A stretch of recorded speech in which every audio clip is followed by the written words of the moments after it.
오늘 선포된 말씀은 신약성경 고린도전서 1장 26절에서 31절 말씀입니다.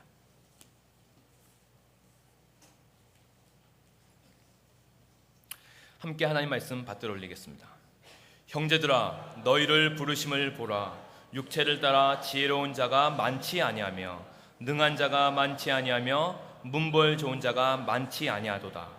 그러나 하나님께서 세상에 미련한 것들을 택하사 지혜 있는 자들을 부끄럽게 하려 하시고 세상에 약한 것들을 택하사 강한 것들을 부끄럽게 하려 하시며 하나님께서 세상에 천한 것들과 멸시받는 것들과 없는 것들을 택하사 있는 것들을 폐하려 하시나니 이는 아무 육체도 하나님 앞에서 자랑하지 못하게 하려 하심이라.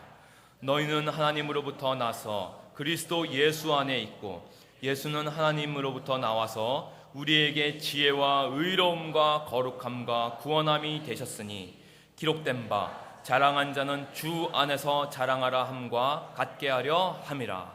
아멘. 자리에 착석해 주십시오. 오늘 말씀 자랑이라는 제목으로 하나님의 말씀 선포가 있겠습니다.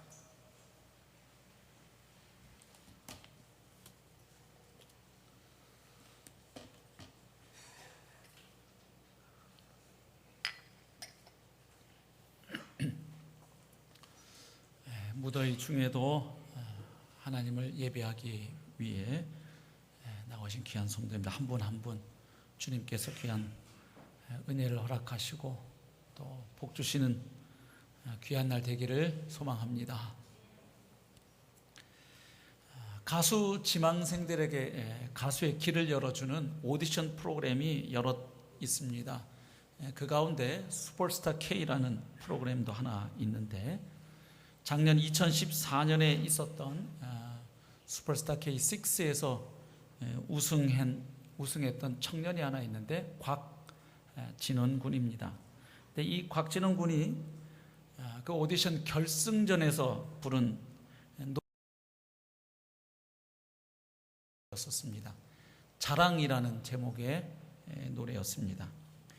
본인이 작사하고 작곡한 노래였는데 특이한 것은 결승전이라는 그 큰 무대에서 다른 악기 반주 하나 없이 처음부터 끝까지 오로지 본인의 통기타 선율에 맞추어 가지고 특유의 중저음의 목소리로 마치 이야기하듯이 읊조리듯이 아주 담백하게 노래를 불러갔습니다. 근데 그 모습이 심사위원 또 방청객 또 TV로 시청하는 많은 사람들의 그 심금을 아주 제대로 울려버렸던 것이죠. 결국 우승했어요. 근데 이 우승 공식을 벗어나는 일이라 이제 화제가 됐던 것입니다. 이 화려한 반주도 없고 마치 그 사람 몇십 명 앉혀놓고 소극장에서 부르는 듯한 그 어마어마한 청중이 모인 그 큰 장소에서 그것도 결승전인데 또 하나는 노래가 시원한 고음 부분이 없어요. 아시는 것처럼 이 반도에 생활하는 분들은 이 반도 기질이라는 게 있죠. 그래서 우리 한반도에 사는 우리나 저 이태리 사람들은 보면 노래가 중간에 한번 폭풍 고음을 질러줘야 이게 시원하면서 막 박수가 나오죠. 저 독일 가곡처럼 밋밋하게 끝나면 박수칠 타이밍을 놓쳐요. 이렇게 그렇잖아요. 이게 성가대 찬양도 쫙 한번 하면 와 이게 되고 조용하게 끝나면 좀 그런 정서가 없지 않아 있긴 있습니다. 그런데 이 노래는 그 고음부도 없어요. 처음부터 끝까지 조용하게 그저 자기 이야기를 읊조리듯이. 근데 이게 이제 그 진정성이 사람들의 마음에 통했고 결국 최고 점수를 받고 우승을 했습니다. 그 노래 가사를 제가 잠깐 좀 읽어드릴까 합니다. 요즘 내가 겁이 많아진 것도 자꾸만 의기소침해지는 것도 나보다 따뜻한 사람을 만나서 기대는 법을 알기 때문이야. 또 말이 많아진 것도 그러다 금세 우울해지는 것도 나보다 행복한 사람을 만나서 나의 슬픔을 알기 때문이야. 마음이 따뜻한 사람이 되고 싶어요. 나의 품이 포근하게 위로가 될 수 있도록 사랑을 나눠줄 만큼 행복한 사람이 되면 그대에게 제일 먼저 자랑할 거예요. 마음이 따뜻한 사람이 되고 싶어요. 나의 품이 포근하게 위로가 될 수 있도록 사랑을 나눠줄 만큼 행복한 사람이 되면 그대에게 제일 먼저 자랑할 거예요. 그댈 먼저, 제일 먼저 안아줄 거예요. 이런 가사입니다. 참 아름다운 노랫말인데 전혀 감동받으신 표정이 아니세요? 자신이 사랑하고 아끼는 사람에게 제일 먼저 자랑하고픈 내용이 하나 있대요. 그게 뭡니까? 무슨 부귀영화, 출세 이런 거 아니고 내가 사랑을 나눠줄 수 있을 만큼 이제는 내 주위의 사람들에게 그걸 나눠줄 수 있을 만큼 내가 그렇게 행복하고 또 성숙하고 여문 사람이 되면 내가 다른 사람이 아닌 그대에게 제일 먼저 자랑하고 싶습니다 하는 참 아름다운 노랫말이지요. 사실 어떤 사람이 무엇을 진정으로 자랑스러워하는가, 그걸 보면 그 사람이 정말로 소중하게 생각하고 있는 것, 중요하게 생각하고 있는 것, 가치 있다고 생각하는 것이 무엇인지를 어느 정도 알 수가 있습니다. 왜냐하면 사람은 누구나 자신이 중요하다고 생각하는 부분을 자랑스러워하고 또 실제로 그 부분을 자랑도 합니다. 하기 때문이죠. 자, 그렇다면 그리스도인은 무엇을 자랑하는 사람일까요? 아니, 그보다 먼저 그리스도인은 자랑하는 게 바람직할까요? 아니면 자랑 안 하고 겸손하게 사는 게 바람직할까요? 오늘 말씀을 통해서 이 질문의 답을 좀 찾아보도록 하겠습니다. 그런데 이 질문의 답을 얻으려고 본문을 얼핏 읽어보면 더 헷갈리는 거 있죠. 29절을 보십시오. 하나님 앞에서 자랑하지 말라고 하셨습니다. 그러다가 잠시 후 31절 가면 주 안에서 자랑하라고 하십니다. 자, 이 말씀이 자랑하라는 겁니까? 자랑하지 말라는 겁니까? 예? 자랑해야 돼요? 말아야 돼요? 그렇죠? 29절에서는 자랑하지 말라고 하시고 31절에서는 자랑하라 하시니 이를 어쩌면 좋습니까? 이 부분뿐만이 아니고요. 저희가 성경을 읽다 보면 사실 서로 상반되는 것처럼 보이는 구절들이 심심치 않게 나타납니다. 이 하나의 주제를 서로 상반되게 진술하는 듯한 이런 말씀들을 대하게 될 때 우리가 먼저 기억할 사실이 하나 있는데, 그것은 하나님은 절대 일구이연하시는 분이 아니라는 사실이에요. 그런데도 우리 눈에 이게 서로 상반되고 모순되게 보이면 기억해야 합니다. 우리가 아직 이 말씀을 제대로 이해하지 못하고 있구나, 아니면 더 나아가서 오해하고 있는 것이겠구나, 이렇게 생각을 하고 그 상반되는 내용을 연결해주는 연결고리를 잘 찾아 들어가 보면 하나님이 그렇게 말씀하시는 그 하나님의 심중의 그 의도를 우리가 알게 되는 것이죠. 자, 오늘 본문에 담겨 있는 하나님의 뜻을 발견하기 위해서 먼저 사도 바울이 고린도 교회 성도들에게 지금 이런 말을 하게 된 배경을 잠깐 살펴보는 것이 도움이 될 듯합니다. 잘 아시는 것처럼 오늘 본문이 고린도전서 말씀인데, 고린도전서는 사도 바울이 고린도 교회 성도들에게 써보낸 편지, 서신서입니다. 자, 고린도 교회는 언제 생겼나요?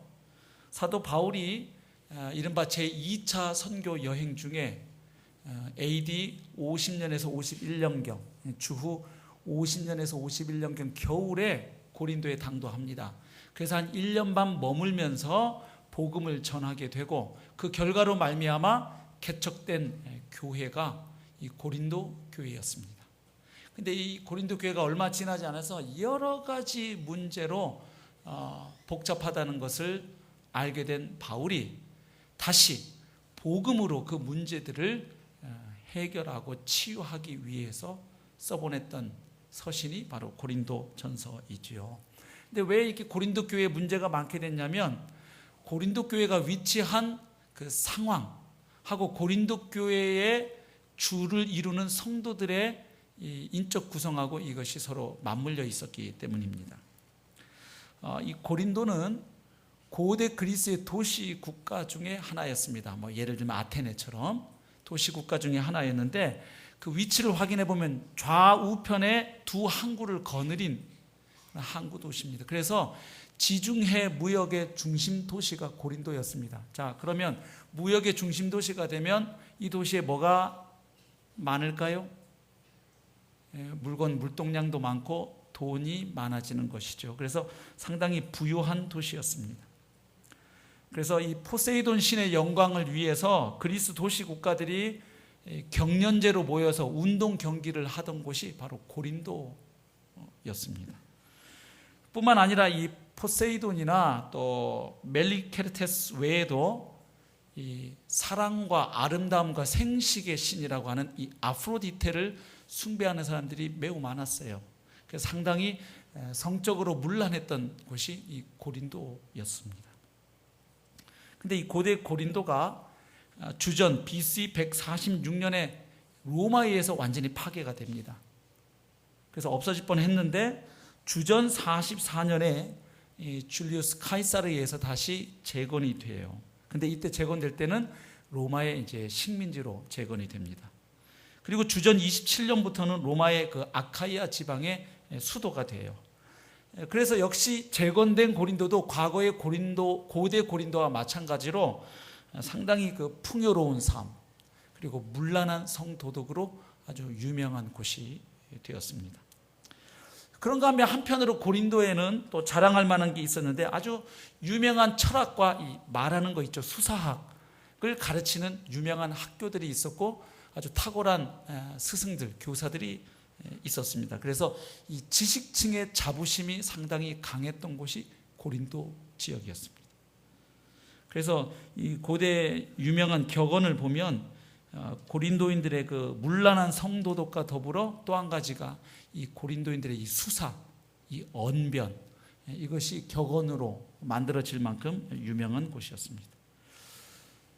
그리고 고린도 도시의 이 건축물의 특징을 보면 굉장히 화려합니다. 그래서 아주 정교하게 장식된 기둥 끝에다가 세밀하게 만들어지는 양식이 고린도 건축 양식이라고 해요. 그래서 이 고린도식보다 정교함이 좀 떨어지는 좀 간명한 건축 양식을 가리켜서 이오니아식이다 이렇게 이야기를 하고, 그거보다도 더 아주 간명하고 심플하고 또 남성적으로 뭉툭한 이 건축 양식을 가리켜서 도리아식이다 뭐 이렇게 이야기한다고 합니다. 그러니까 고린도식 건축은 어떤 양식이죠? 매우 화려하고 아주 이렇게 꾸밈과 장식이 많은, 그러니까 결국 고린도 사람들의 정서가 좀 느껴지시는지 모르겠어요. 뭘 상당히 좋아하는 동네죠? 상당히 화려하고 거칠애를 좋아합니다. 그러니까 이런 성향이 학문에 대해서도 끊임없이 새로운 것들을 이렇게 추구하고 또 논쟁하고 하는 걸 좋아하는 거죠. 그래서 고대 그리스의 도시 국가 중 하나였기 때문에 헬라 문화의 영향을 본디 많이 받은 곳이에요. 그래서 생각을 해보세요. 아테네 같은 데 누가 있었냐면 소피스트라고 하는 철학자들이 있었죠. 그래서 매일 모여서 뭐 하는 겁니까? 끊임없이 새로운 이론, 새로운 말 만들어내가지고 사상을 만들어내서 그걸 가지고 토론도 하고 논쟁도 벌이고 했던 사람들인데 고린도도 예외가 아니었어요. 그래서 이 지식인들이 모여서 허구한 날 하여튼 서로 논쟁하고 토론 벌이는 게 이제 일이었던 지역입니다. 그래서 고린도 지역에 이런 지식을 숭상하는, 지혜를 숭상하는 분위기가 있는 지역이죠. 이런 분위기가 어디 안에도 들어올까요? 이제 교회 안으로도 이런 분위기가 들어오는 것이죠. 근데 문제는 뭐냐면 이런 논쟁이 막 아까 그 철학자들 막 끊임없이 뭐 논쟁 벌였다 그랬는데 이런 분위기가 이제 교회 안에 들어오면서 복음에까지 스며들기 시작을 한 거예요. 그로 인해서 교회 안에 이제 분쟁이 일어납니다.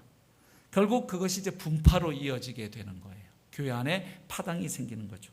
그래서 이제 교회 안에서 논쟁을 좋아하는 이들이 신학 논쟁을 벌이는데 각자 자기가 좋아하고 선호하는, 그리고 자기가 취하는 입장을 뒷받침해주는 어떤 말을 한 분을 이제 인용하게 되는 거예요. 그래서 야, 바울 사도가 이런 말씀을 하셨다.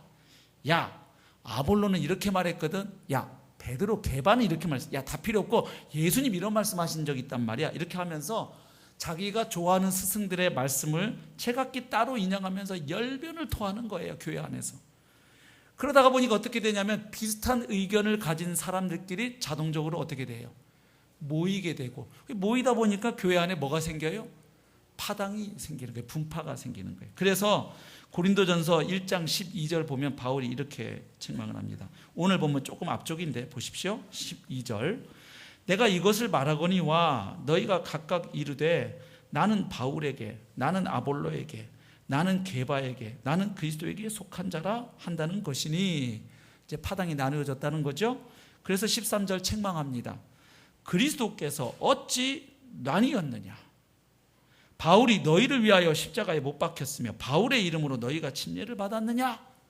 이러면서 사도가 이 고린도 교회 성도들을 향해서 호통을 치죠.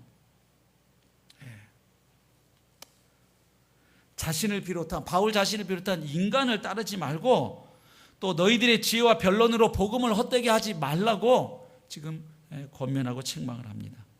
지금 이런 상황에서 무슨 이야기가 나오냐면 하나님 앞에서는 자랑하지 말라. 주 안에서 자랑하라. 지금 이 말씀이 이런 흐름에서 나옵니다. 그래서 고린도 교회에 문제가 많았다 그랬죠. 고린도 지역이 그런 지역이고 또 고린도 교회 성도들의 주축이 주로 당시 하층민이 많았어요. 노예라든지 노예에서 해방된 사람들, 또 소상인들, 이런 사람들이 교회 주축을, 물론 부자들도 있었고 하지만 주류는 그런 하층민 그리고 이방인들이 많았어요. 그러니까 이방인들이 원래 예수님 믿기 전에 옛날에 하던 그 삶의 방식과 문화가 있고, 지금 고린도 교회가 위치한 고린도 지역이 그렇게 문란하고 하니까 이런 것들이 이제 교회 안에 막 들어오니까 교회 안에 성도덕이 문란해지고 교리 논쟁이 벌어지고 또 은사 가지고 서로 잘났다고 막 하고, 이 교회에 이제 문제가 많으니까 바울이 그것 하나하나를 이제 복음으로 치유하고 해결하는 바로 책이 고린도 전서인 것이죠. 그래서 지금 1장에서는 주로 어떤 문제를 다루고 있냐면 이 분쟁, 이 파당 문제를 다루는데, 이 분쟁이 일어나게 된 근본 원인 가운데 하나가 뭐냐면 인간의 지혜를 쫓아가다 보니까 서로 나뉘어진 거예요. 그래서 1장에서는 이 지혜를 숭상하는 그리스도의 십자가의 복음보다 인간의 지혜를 붙들고, 그리고 그로 인해서 이 나누어지는 파당, 분파의 문제에 대해서 이제 답을 주는 부분을 저희가 지금 보고 있는 것이죠. 자, 그래서 이제 바울이 이야기를 합니다. 하나님 앞에서는 아무도 자랑하지 못하게 하셨다. 그러니 자랑하려면 주 안에서 자랑해라. 도움이 되세요? 잘 생각해 보세요. 하나님 앞에서는 자랑하지 말랍니다. 주 안에서는 자랑하랍니다.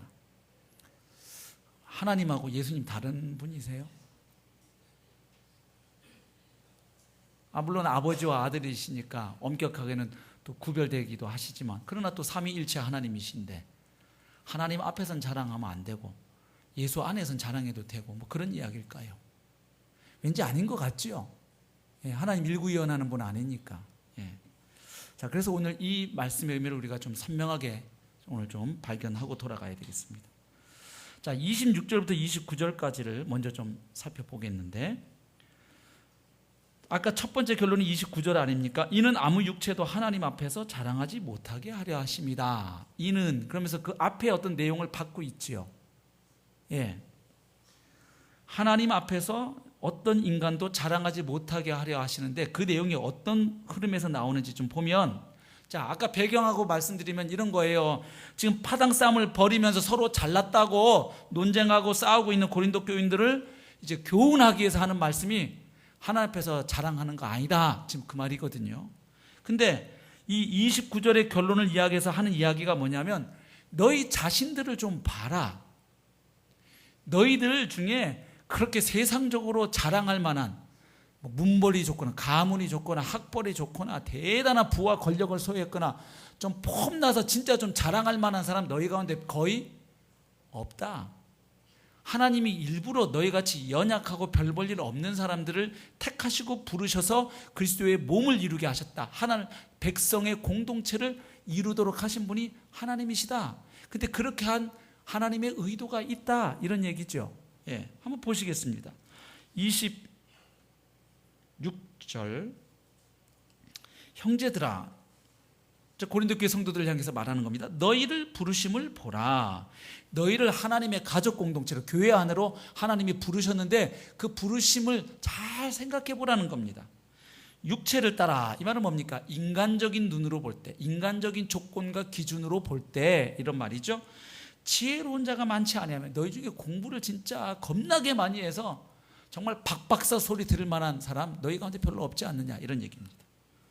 능한 자, 어떤 세상의 권력을 가졌다든지 힘을 가진 자 많지 않다, 별로 없다.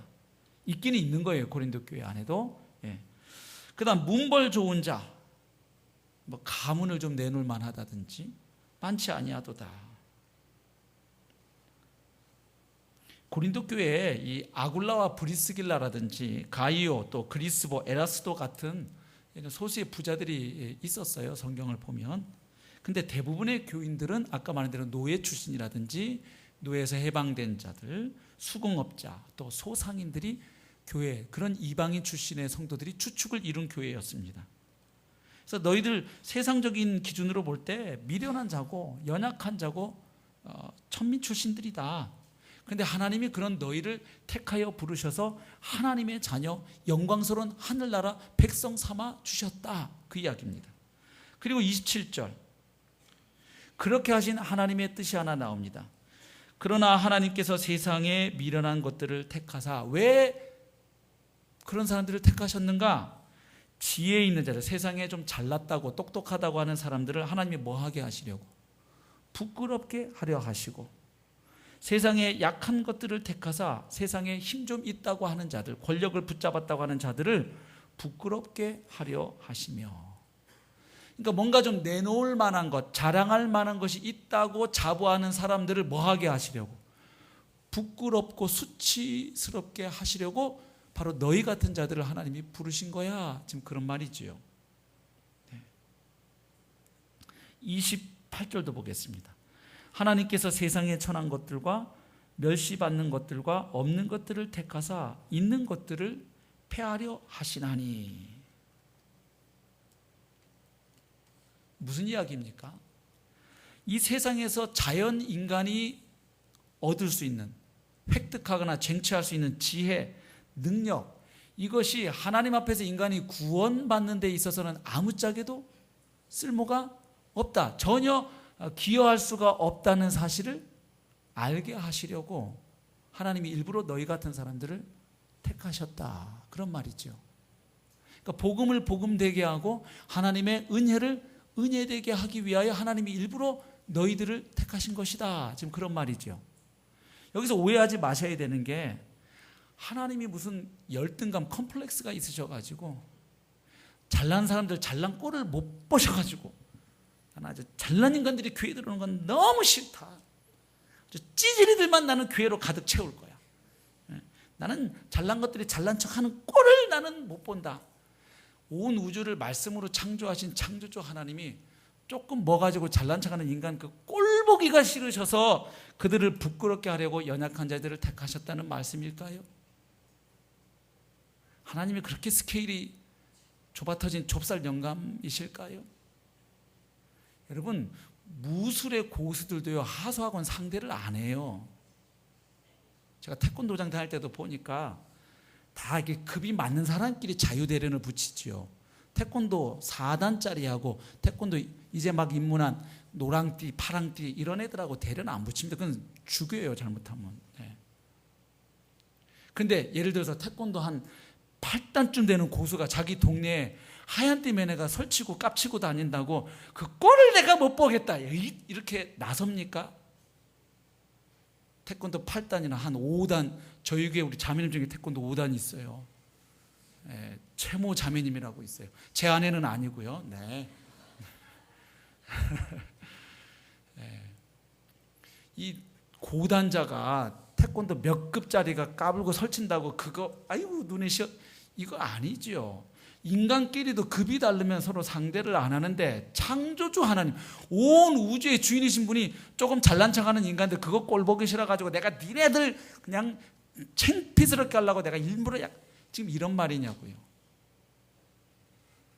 여기 부끄럽게 하려 하시다 이 말은 인간이 하나님 앞에서 은혜를 입고 구원받는 데 있어서 인간이 가진 그것이 학벌이든 돈이든 뭐 지식이든 가문이든 그 어떤 것도 하나님 앞에서 구원을 받고 은혜를 받는 데 있어서는 그것이 아무것도 기여할 수가 없다는 것을 드러내기 위해서 하는 말이에요. 그래야 구원은 오로지 하나님의 은혜에 의한 것이 되죠. 만약 자기가 잘나고 노력한 거, 자기가 새벽 기도를 10년 동안 하루도 안 뺐더니 하나님이 구원하셨다. 그러면 이분은 구원 간증할 때 뭐라고 간증할까요? 예, 제가 10년 동안 하루도 빼지 않고 새벽 기도를 했더니 드디어 하나님이 저를 구원해 주셨습니다 라고 간증할 거 아니에요. 누구 자랑이에요? 하나님 자랑이에요? 자기 새벽 기도 자랑이에요? 자기 자랑하게 돼 있잖아요. 제가 교회 강서교회 주차장도 없어서 고생하는 교회 제가 마음에 딱 해서 100억을 헌금했더니 이야 하나님이 저를 구원해 주시더만요. 이렇게 돈 자랑을 할 거 아니에요. 근데 구원은 내가 가진 인간적인 모든 힘, 조건, 노력을 다 하나님 앞에서 포기하고 두 손 두 발 다 들고 오로지 누구만을 전심으로 붙잡을 때, 하나님 그분만을 전심으로 믿고 의지할 때 그에게 허락되는 것이 은혜이고 구원인 것이에요. 맞습니까? 그렇죠. 그래서 내 노력 다 포기하고 오직 하나님께서 보내신 그의 아들 예수 그리스도의 십자가 대속의 공로, 그걸 붙잡고 하나님 앞에 전심으로 나아가는 자를 하나님은 구원하시는 은혜의 하나님이십니다. 예. 그러니까 하나님이 무슨 열등감이 있으셔갖고 잘난 사람 꼴을 보기 싫어서 그게 눈이 시어가지고 그거 아니죠. 그러면 하나님은 잘난 사람들은 구원 안 해주시게요. 그러면 교회는 잘난 사람은 또 교회는 나오면 안 됩니까? 그게 아니잖아요. 잘났건 세상적인 눈으로 우리끼리 도토리 키재기 하면서 누가 좀 잘났다 못났다 해봐야 하나님 앞에서는 다 죽어 마땅한 죄인이죠. 그러니까 그거 다 내려놓고 하나님 앞에 나올 때는 내 조건 다 내려놓고 전심으로 하나님만을 붙잡겠다는 그 갈급한 마음으로 나오는 자를 하나님은 구원하시는 거죠. 왜요? 생각해 보시면 알 수 있어요. 인간이 하나님과의 관계를 어떻게 잃어버렸어요? 하나님 주신 영생을 어떻게 잃어버렸죠?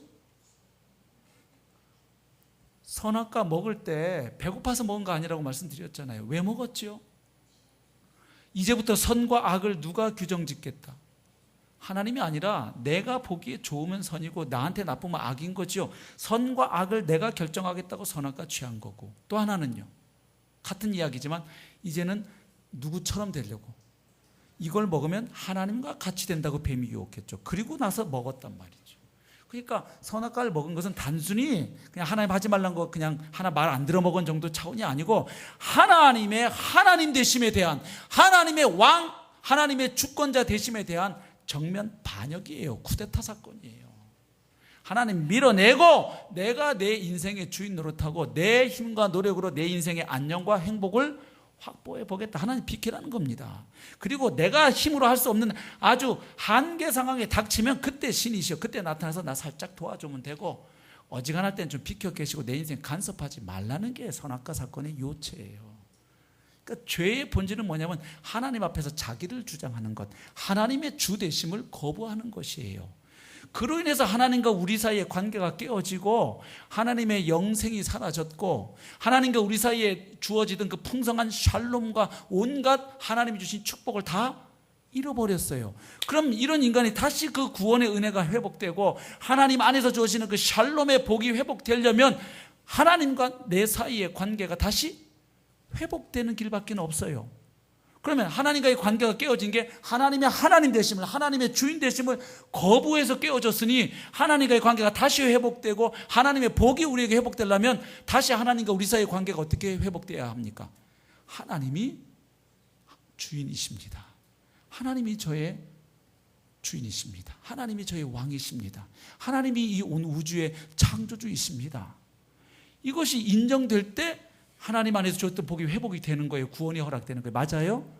그러니까 이거 잘난 사람 꼴 보기 싫어서가 아니라 이 하나님의 구원이 회복이 되려면, 하나님의 복이 회복되려면 다시 그 인생들이 하나님만이 유일한 창조주요 구원주 되심을 인정하고 그 앞에서 자기가 그전에 잘났다고 생각했던 거 다 내려놓고 벌거벗은 모습으로 겸손하게 하나님 앞에 나올 때에 구원이 허락된다 이 말입니다. 아멘. 그러니까 세상에 지혜 있는 자들, 능력 있는 자들 부끄럽게 하셨다는 게 바로 그 사람들조차도 구원받을 수가 있는데 그 사람도 구원받으려면 뭘 내려놓고 와야 된다. 자기 거, 자기 의 내려놓고 오면 역시 부자든 잘났건 다 구원받죠.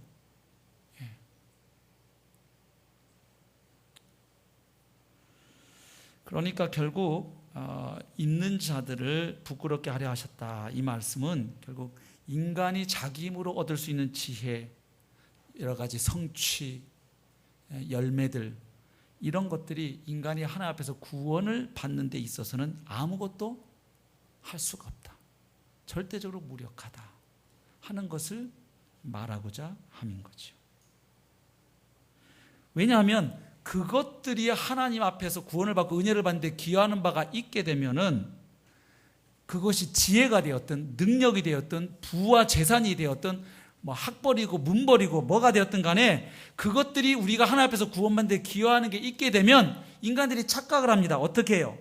아하! 그것들이 우리들에게 구원을 가져다 줄 수가 있구나 하는 환상을 심어주게 돼요. 그렇게 되면 결국 인간들로 하여금 하나님만을 전심으로 찾고 구하는 것이 아니라 뭘 의지하게 만들어요?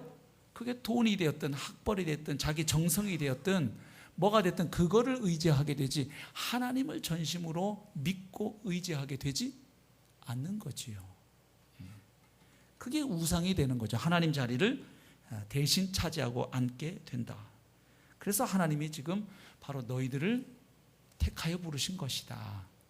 그런데 그런 너희들이 서로 지금 잘났다고 파당 만들고 싸우니 이게 가당하냐 지금 이런 말이죠. 하나님이 왜 너희 같은 연약한 자들을 부르셨는데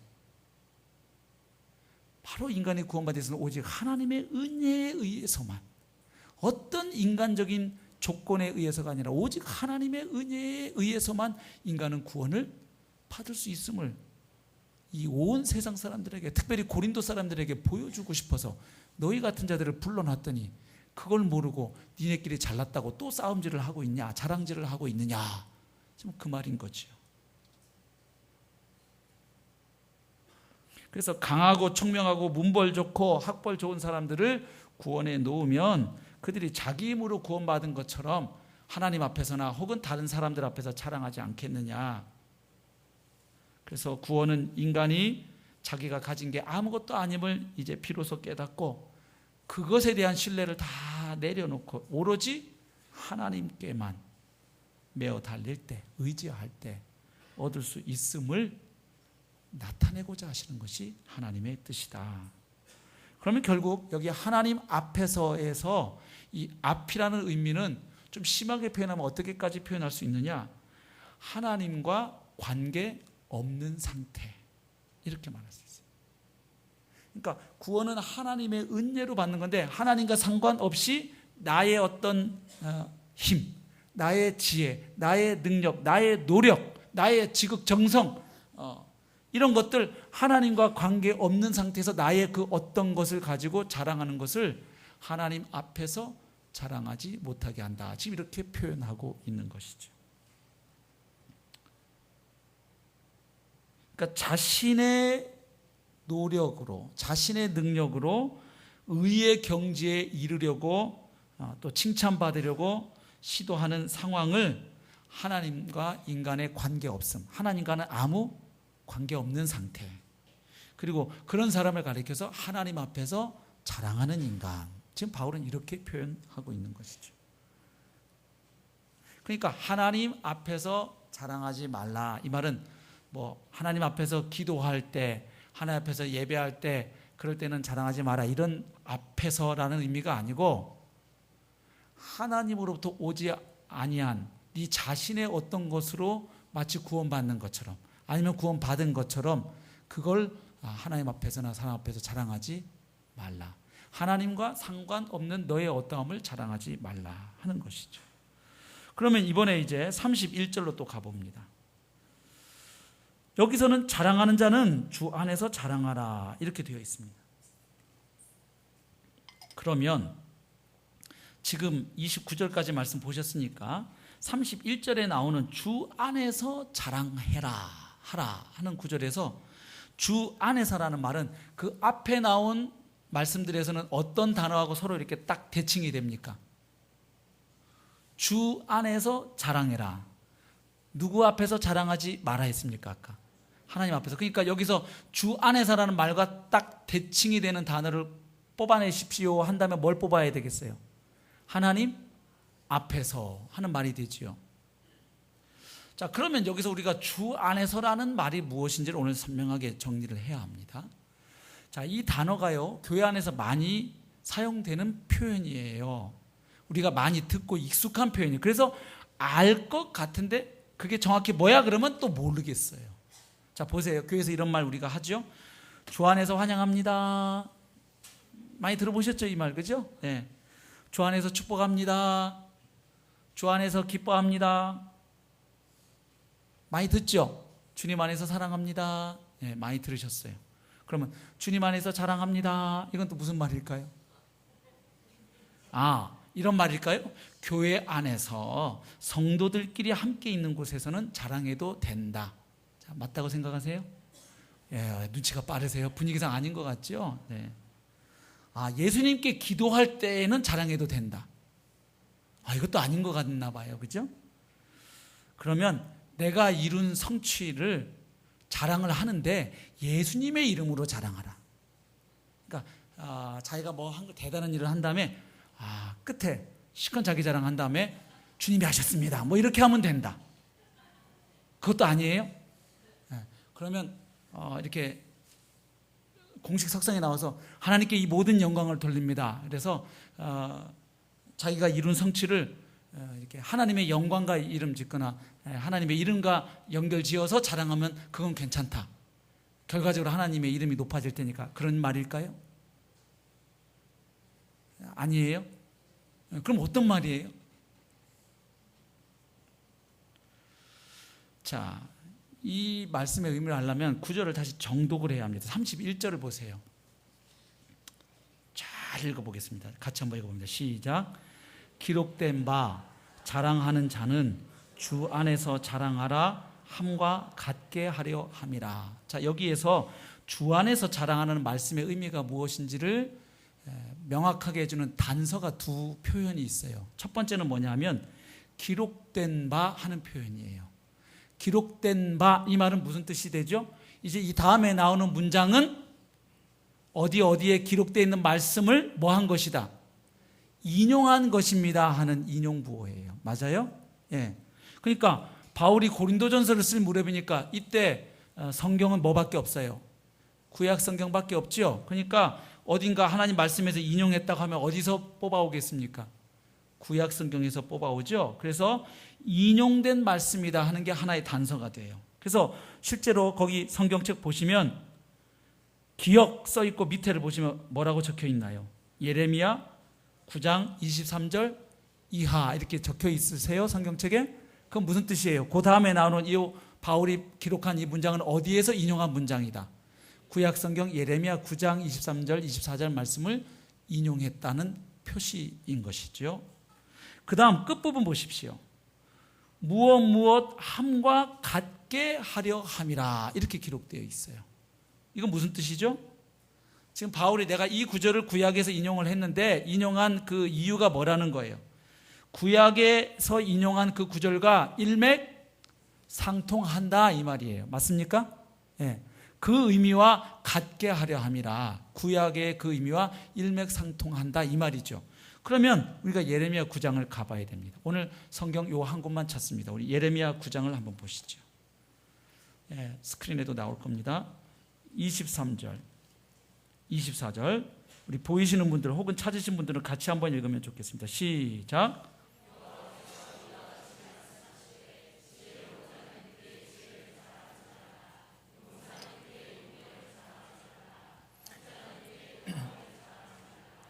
자랑하는 자는 이것으로 자랑할지니 곧 명철하여 나를 아는 것과 나 여호와는 사랑과 정의와 공의를 땅에 행하는 자인 줄 깨닫는 것이라.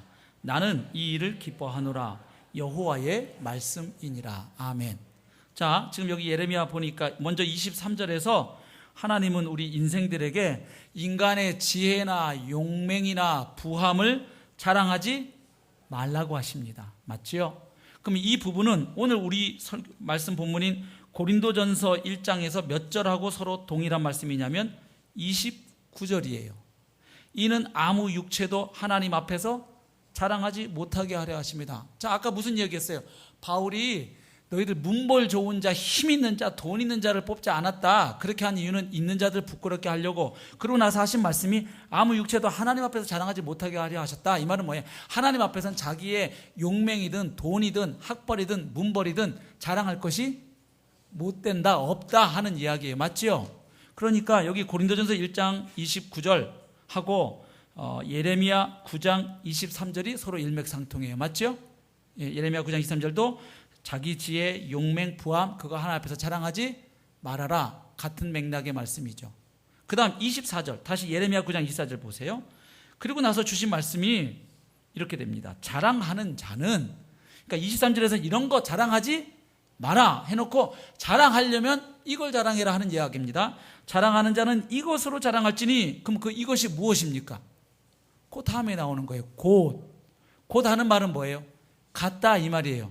이것으로 자랑해라. 뭘? 그 다음에 나오는 내용이에요. 보세요. 뭘 자랑하라는 거예요? 명철하여 나를 아는 것과 나 여호와는 사랑과 정의와 공의를 땅에 행하는 자인 줄 깨닫는 것이라. 무슨 이야기입니까? 굳이 자랑하려면 너희가 나를, 여호와 하나님을 아는 것을 자랑해라. 그리고 그 여호와 하나님은 사랑과 정의와 공의를 이 땅에 행하시는 주권자이심을 깨달은 것을 자랑해라. 그 말이에요. 맞지요? 네.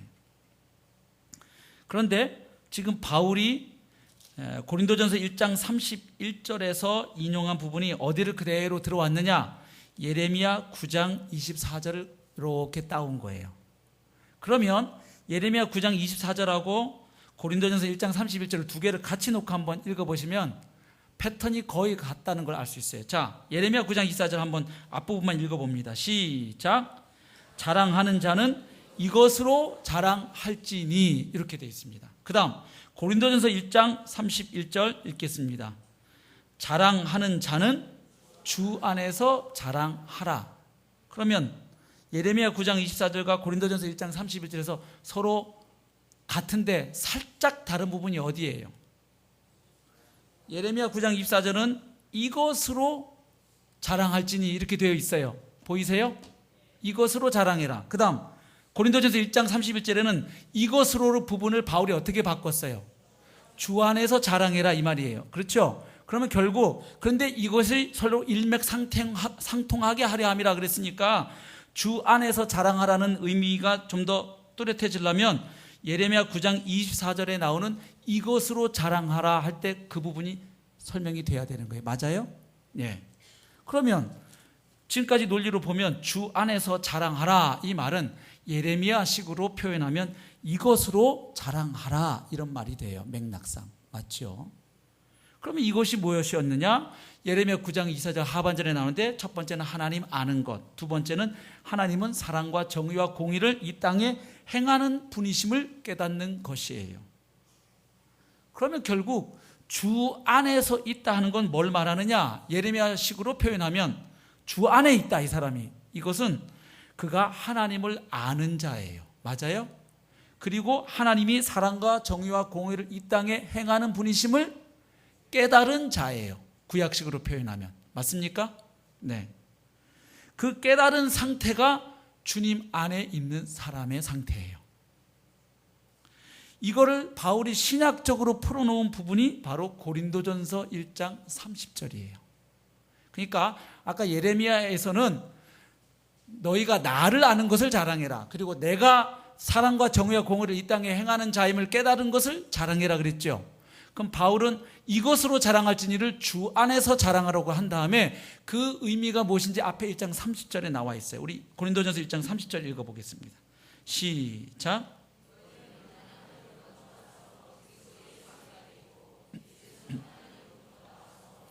우리에게 지혜와 의로움과 거룩함과 구원함이 되셨으니 자랑하는 자는 주 안에서 자랑해라. 이렇게 가는 거죠, 문맥 흐름이. 자, 그러면 예레미야하고 같이 딱 대칭을 시켜보세요. 예레미야 9장 24절에 나오는 나를 아는 것에 해당하는 부분은 여기서 어떤 내용으로 잡을 수 있겠어요?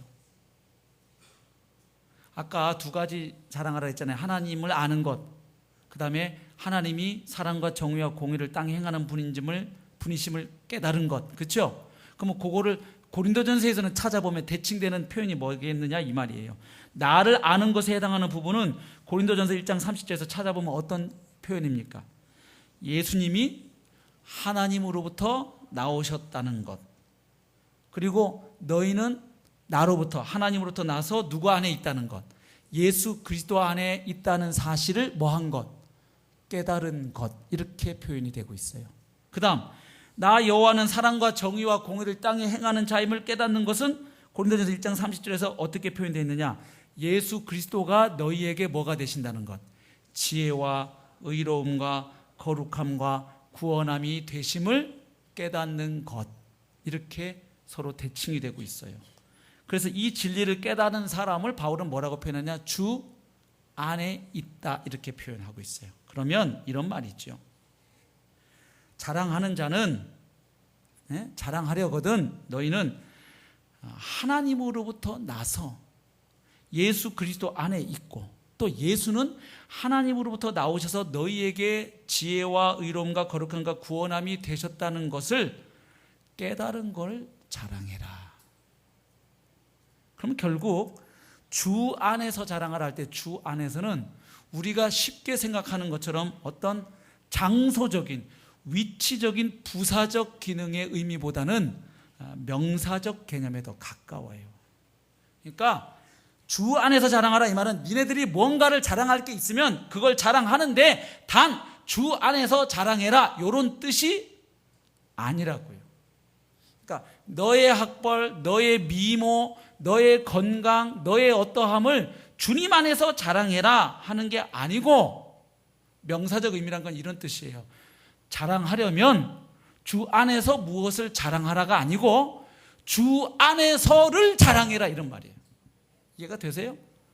주 안에서 너의 학벌을 자랑하라, 주 안에서 너의 건강을 자랑하라, 주 안에서 너의 외모를 자랑하라, 이게 아니고 주 안에서를 자랑해라. 즉 네가 하나님의 은혜로 주 안에 있는 자 된 것을 자랑해라. 아멘. 그 말이에요. 이것으로 자랑할지니, 해당하는 부분이 주 안에서 자랑할지니. 그러니까 예수님께서 다 이루어내셨다는 것이고, 너희는 그저 그 사실을 하나님께서 눈을 열어줘서, 성령께서 그 복음의 진리를 계시의 영을 주사 깨닫게 하셔서 예수님이 다 해놓으신 것을 너희는 그저 믿음으로 취하여 깨닫고 누리고 있다는 사실을, 그거를 뭐해라? 자랑해라. 그러니까 결국 고린도전서 1장 29절도 너희들이 한 게 아니다, 너희들이 내놓을 만한 어떤 게 있어서 너희를 구원한 게 아니고 세상적으로 볼 때는 아무 내놓을 것 없는 너희를 택하고 부르셔서 자랑할 만하다고 생각하는 자들을 부끄럽게 하셔서 그런 것들이 하나님 앞에서 구원받는데 아무짝에도 쓸모없는 것임을 드러내게 하시는 게 하나님 마음이라고 얘기했지요. 그러니까 거기서 하나님 앞에서 자랑하지 말라는 말은 뭐예요? 니네들이 한 게 아니고, 니네들의 어떠함으로 구원받은 게 아니고, 오직 하나님의 은혜로 우리같이 연약하고 부족한 자들이 하나님께 부르심 받고 택하심 받았다는 얘기니까, 결국 1장 29절도 하나님 앞에서 자랑하지 말라는 얘기는 결국 무슨 이야기예요? 하나님이 하셨음을 자랑하라는 이야기죠. 그런데 니네 자신을 자랑하면 하나님 자랑을 못하게 되니까 하나님 앞에서 너희들의 어떠함을 자랑하지 말라. 29절은 그렇게 표현한 거고, 그 다음에 31절은 주님이 다 이루셨음을 깨달았다는 것, 그리고 그 은혜 안에 너희가 머물러 있다는 것을 자랑해라. 그러니까 이것도 역시 누구 자랑하라는 거예요? 예수님 자랑, 하나님 자랑하라, 이 말이죠. 그래서 지금 30절을 조금 더 묵상해 보시면 예수님이 하나님으로부터 나오셔서 성도들에게, 고린도 교회 성도들뿐만 아니라 우리에게 뭐가 되셨다고 이야기하십니까? 거기 보세요. 첫 번째는 뭐가 되셨대요? 예수님이 우리에게 지혜가 되셨다. 여기 지혜는 고린도전서 문맥에서 그냥 단순히 공부 많이 해서 똑똑해서 지혜, 학식 그걸 얘기하는 게 아니고, 여기 고린도전서에서는 인간의 그런 지혜로 절대로 구원에 도달할 수가 없다. 하나님의 지혜는 미련해 보이는 십자가를 통해 우리를 구원하는 것이 하나님의 지혜고 하나님의 능력이다. 이게 지금 고린도전서 1장 강조점이에요. 그러니까 예수가 우리에게 지혜가 되셨다, 이 말은 예수 그리스도께서 인간의 지혜와는 정반대되는 오묘한 구원의 길, 구원의 방도임을 의미하는 거예요. 그러니까 예수가 진짜 구원에 이르는 지혜가 되어주셨다. 니네가 자랑하는 그런 시시껍질한 인간의 그 알량한 지식이 구원에 이르는 지혜가 아니고 예수 그리스도가 너희로 하여금 하나님 앞으로 이끄는 하나님의 구원에 이르게 하는 지혜가 되신다, 이 말이에요. 아멘. 그 다음에 의는 뭡니까? 두 가지 의미가 있어요. 하나는 하나님께서 그리스도의 대속적 죽음으로 보여주신 창조주로서의 그 신실하심을 일단 의라 그래요. 그러니까 무슨 얘기냐면 하나님이 자기 백성들, 인간들을 하나님께서 구원하겠다고, 여인의 후손을 통해서 구원하겠다고, 뱀의 머리를 짓밟고 구원하겠다고 약속하셨는데 하나님이 그 일을 누굴 통해서 이루셨어요? 때가 차서 예수 그리스도, 아들 예수 그리스도 통해서 이루셨기 때문에 이것이 하나님의 의예요. 약속하신 바를 신실하게 지키신 하나님의 의. 그 다음 또 한 가지 의미가 있어요. 그 하나님의 의로 말미암아서 우리의 죄가 예수 그리스도 십자가 대속의 공로로 어떻게 되었죠? 죄가 씻겨지고 용서받아서 하나님과의 올바른 관계를 다시 어떻게 됐다? 회복하게 된 것을 또 의라고 그래요. 그러니까 예수 그리스도가 우리에게 의가 되었다는 뭐예요? 바로 아들 예수 그리스도를 십자가에 내어주신 것이 하나님의 의가 나타난 사건이고, 그 하나님의 의로 말미암아 예수 그리스도의 의가 십자가를 통해 너희에게 덧입혀져서 너희가 하나님 앞에서 어떤 자가 되었다? 의로운 자가 되었다. 그러니까 인간이 의에 도달할 수 있는 것도 너희의 어떠함을 통해서가 아니라 누구를 통해서다? 예수 그리스도를 통해서 의에 이른다, 그 말이죠. 그 다음에 거룩함, 이건 뭡니까? 성화됨의 의미로도 표현이 가능한데, 그래서 너희 죄가 사해지고 하나님께 속한 자가 되었기 때문에 이제 너희는 더 이상 죄의 종로로 타고 사망의 종로로 타고 사단에게 질질 끌려가는 자들이 아니고, 사단을 기쁘게 하는 자들이 아니라 이제는 하나님께 헌신하는 따로 구별되어 거룩해진 백성이 바로 너희가 된 것이다. 아멘. 그래서 구별된 하나님의 백성이 되었다. 그 다음에 구속은 뭡니까? 구속은 자유와 해방을 의미해요. 자꾸 여기 세상에서 우리가 무슨 죄를 지어서 이렇게 구속영장으로 구속됐다는 게 아니고, 여기 구속은 영어로 하면 redemption이에요. 구원. 그렇죠? 예. 그래서 노예 상태에서 해방되는 것. 그러니까 죄와 사탄과 사망의 권세 아래에 매여 있던 자가 그 권세들로부터 풀려나는 것, 노임받는 것, 해방받는 것을 구속 혹은 구원이라고 그래요. 그러니까 여기 나오는 지혜, 의, 거룩함, 구속은 전부 하나님께서 아들 예수 그리스도를 통해서 우리에게 주신 구원을 포괄적으로 보여주는 그림 언어들이에요. 전부 다 같은 이야기예요. 예수 안에서 주어진 하나님의 은혜, 구원의 선물을 지금 이렇게 표현하고 있는 거예요. 그럼 결국 다시 말하면 이런 거예요. 예수님이 우리에게 지혜와 의로움과 거룩함과 구원함이 되셨다, 이 말은 우리의 구원과 관련해서 우리가 하나님 앞에서 내밀 만한 것, 자랑할 만한 것은 아무것도 없다. 지혜도 의도 거룩함도 구원도 구속도 해방도 다 누구로 말미암아? 예수로 말미암아 주어졌다는 것을 깨달은 것, 그래서 믿음으로 예수와 연합된 것, 이것을 바울은 뭐라고 하냐면 주 안에 있는 자들. 그래서 결국 주 안에서 자랑하라는 것은 예수님 안에서 너의 어떠함, 인간적 조건을 자랑하라, 이 뜻이 아니고, 네가 바로 하나님 은혜로 주 안에 있음을 자랑하라. 그리고 네가 그렇게 주님 안에 있음을 깨닫게 된 것을 자랑하라. 구원은 철저하게 그리스도를 통해서 주어진 것을 자랑하라는 말이에요. 그러면 결국 주 안에서 자랑하라는 건 자랑하라는 얘기예요, 하지 말라는 얘기예요? 둘 다죠. 주 안에서 자랑하는 것은 주 안에서 너의 학벌, 너의 지식, 너의 노력, 너의 정성 자랑하지 말고 대신에 뭘 자랑하라? 예수님이 너의 지혜와 의로움과 거룩함과 구원함에 되어 주신 걸 자랑하고, 그리고 그 예수는 하나님으로부터 나오신 걸 자랑하고, 이 말이죠. 그러니까 하나님이 보내주신 아들 예수 그리스도 십자가 대속의 공로로 내가 구원받고 죄사함 받아 하나님의 자녀된 것을 자랑해라. 그럼 결국 이 말은 나에게 그 은혜와 복을 주신 예수 자랑해라. 그리고 예수를 제물로 내어주신 하나님 아버지를 자랑해라. 그리고 이 진리를 깨닫게 하신 진리의 영, 계시의 영이신 성령님을 자랑하라. 이런 얘기죠. 그러니까 29절과 31절의 말음은 전혀 상반되거나 모순되는 것이 아닌 동일한 하나님의 말씀인 것입니다. 그렇죠. 말씀을 맺겠습니다. 자, 그리스도인은 자랑하는 자입니까? 자랑 안 하는 자입니까? 둘 다죠. 이제 더 이상 예수 안에 들어온 우리는 더 이상 예수 안에 들어오기 전에 나의 인간적인 성취나 세상에서 자랑거리로 내세울 만한 것을 이제는 더 이상 자랑하지 않는 자고, 그러나 동시에 그리스도인은 이제는 나를 그렇게 하나님의 백성 삼아주신 하나님의 은혜와 덕을 자랑하는 자고, 하나님이 보내주셔서 나에게 오셔서 주가 되시고 보배가 되신 예수 그리스도를 자랑하는 자고, 그리고 내 지혜로가 아니라 하나님의 성령의 계시로 말미암아 이것을 깨달았음을 자랑하고, 그래서 그리스도인은 한 면으로는 자랑하지 않는 자요, 한쪽 면으로는 입을 열어 거품 물고 자랑하는 자인 줄로 믿습니다.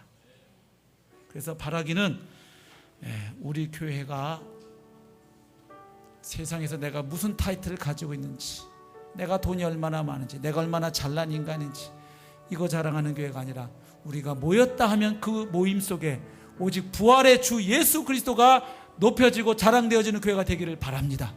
그래서 세상 사람들이 우리 교회 왔을 때 다른 이야기는 좀 못 듣고 가도 부활의 주님 예수 그리스도, 그리고 그 예수를 내어주신 하나님 아버지의 사랑과 은혜와 자비, 그 하나님의 능력을 우리 공동체 가운데 듣게 되기를 바랍니다. 예배 때마다 목장 모임마다 우리가 간증이 있는 공동체가 되었으면 좋겠어요. 간증은 내 자랑이 아니고 바로 우리에게 역사하신 예수님 자랑, 성령님 자랑, 하나님 아버지 자랑하는 것인 줄 믿습니다. 그래서 하나님이 영화롭게 되셨으면 좋겠어요. 그래서 우리 교회 안에서는 더 이상 이제는 세상 자랑하는 것이 부끄럽게 여겨지는 주님의 공동체로 계속 나아가기를 소망합니다. 우리 함께 찬양하겠습니다.